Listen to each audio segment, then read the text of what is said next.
एक समय की बात है, मंत्रक नामक एक जुलाहा था। एक दिन जब वे कपड़ा बुन रहा था, उसके करघे का लकड़ी का चौखट टूट गया। उसने एक कुल्हाड़ी ली और जंगल की ओर लकड़ी काटने चल दिया, जिससे कि वे नया चौखटा बना सके।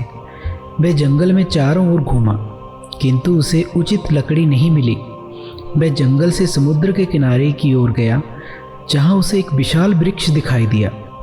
उसने सोचा, यदि वह उस वृक्ष से लकड़ी काट ले तो उसे जीवन भर के लिए अपने चौखटों के लिए लकड़ी मिल जाएगी। जैसे ही जुलाहे ने वृक्ष को काटने के लिए कुल्हाड़ी उठाई, वृक्ष पर रहने वाला एक जिन्न बोला, अरे जुलाहे, ये वृक्ष मेरा घर है, इसको छोड़ दो, क्योंकि ये मेरे शरीर को समुद्र से आने वाली ठंडी हवा से बचाता है।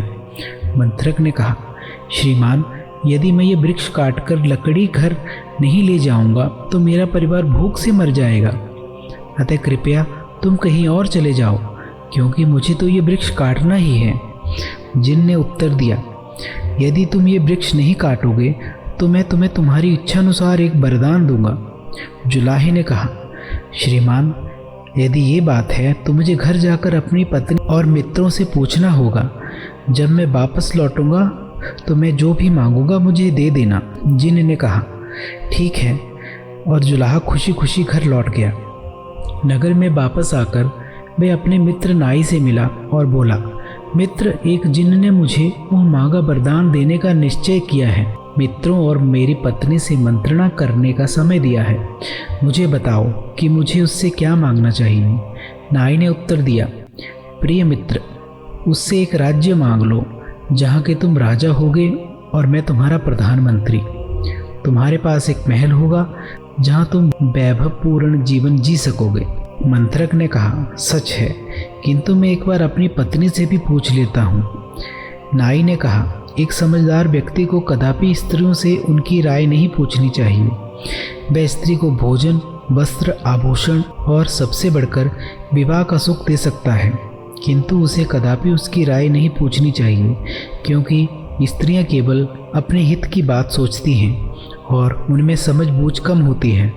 जुलाहे ने उत्तर दिया, यद्यपि ये सच है, फिर भी मैं अपनी पत्नी से विचार विमर्श अवश्य करूँगा, क्योंकि वह मेरी धर्म पत्नी है। घर पहुंचकर उसने जिन्न और वरदान वाली सारी बात अपनी पत्नी को बताई।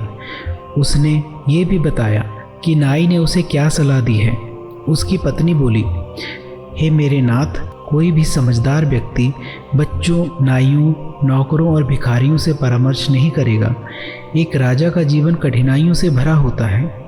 उसे एक मिनट का भी आराम नहीं मिलता, क्योंकि राज करने वाले को समय ही नहीं मिलता। एक राजा के जीवन की कदापि इच्छा मत करना। जुलाहे ने कहा, तुम ठीक कहती हो, किंतु तुमने मुझे ये नहीं बताया कि मैं क्या वरदान मांगूं। पत्नी ने उत्तर दिया, तुम प्रतिदिन केवल एक टुकड़ा कपड़ा बुन पाते हो, जो कठिनाई से हमारी नित्य की आवश्यकताओं को पूरा करने के लिए पर्याप्त होता है। तुम्हें हाथों का एक और जोड़ा और एक सिर मांगना चाहिए, जिससे कि तुम कपड़े के 2 टुकड़ों पर एक साथ काम कर सको, एक अपने सामने और एक अपने पीछे की ओर। पहला टुकड़ा हमारी नित्य की आवश्यकताओं की पूर्ति करने में मदद करेगा, दूसरा हमारी विशेष आवश्यकताओं की पूर्ति करने में मदद करेगा। इस प्रकार हम सुखपूर्वक रह सकेंगे। मंत्रक अपनी पत्नी से सहमत था। वह खुशी खुशी जिन्न के पास पहुंचा और कहा, श्रीमान, आपने दया करके मुझे वरदान का चयन करने दिया। मैं आपसे विनती करता हूँ कि आप मुझे 2 अतिरिक्त हाथ और एक सिर प्रदान करें। उसकी बात पूरी हुई और उसके 2 सिर और 4 हाथ हो गए।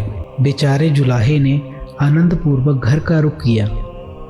मार्ग में लोगों ने उसे देखकर कोई दैत्य समझा और पत्थर मार मार कर उसकी हत्या कर डाली।